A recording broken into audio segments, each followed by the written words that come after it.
Hello गाईस, तर आज आपण बनवणार आहोत करंजी. आणि करंजीसाठी ना इथे रवा भाजून घेतला आहे, तूप टाकलं आहे, त्याच्यामध्ये रवा भाजून घेऊ आपण. लालसर रवा फ्राय होऊ द्यायचा आपल्याला. जास्त रवा म्हणजे काळसर पण नाही करायचा आहे, थोडासाच भाजायचा. आणि इथं मैदा आणि रव्याचं पीठ मळून घेतलं आहे, तेल टाकायचं, मऊस असं करायचं. आणि इथे ड्रायफ्रूट्स आहेत, बदाम, काजू, मनुके, वेलची, ते सगळं आपण तुपामध्ये फ्राय करायचं. तर हे फ्राय का करायचं, कारण की ते छान लागतं करंजीमध्ये टाकल्यावर. आणि हे जे आपण सारण केलं आहे त्याच्यामध्ये इलायचीची पेस्ट टाकायची, म्हणजे इलायची आणि पिठी साखर. आता ही पिठी साखर त्यात ॲड करून घेऊ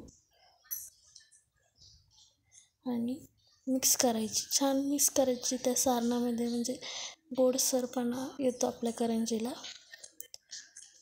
आणि आता इथे आपण करंजी लाटायला घेऊ.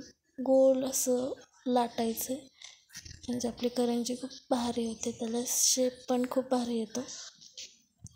पातळसर लाटा, जास्त पातळ पण नाही, थोडंसंच. आणि इथं आता करंजीच्या शाशामध्ये आपण सारण भरून घ्यायचं, जास्त नाही भरायचं, एकच उंच वाढायचं. आणि असं दाबायचं, म्हणजे ती सुटली नाही पाहिजे, किंवा त्याला ती फुटती, आपल्याला कळत नाही ती फुटली का नाही, मग पॅक दाबून हे करायचं.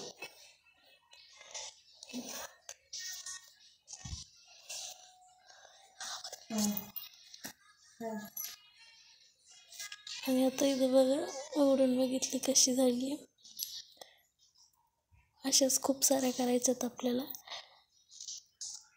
आता 2 झाल्यात, अजून तर बघू शकता एवढे झालेत. आता तळायला घेऊया.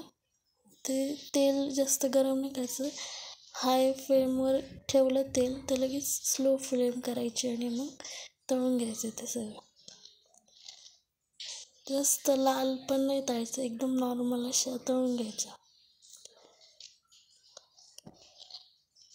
आणि आता हे बघू शकता, आता हे आपण बाहेर काढून घेऊया, अशा फ्राय करून घ्यायच्या. तर हे बघा, झाले आपल्या करंज्या. तुम्हाला ही रेसिपी कशी वाटली ती नक्की सांगा, कमेंट करा, शेअर करा, लाईक करा, सबस्क्राईब करा. आणि भेटूया पुढच्या व्हिडिओमध्ये. तोपर्यंत बाय.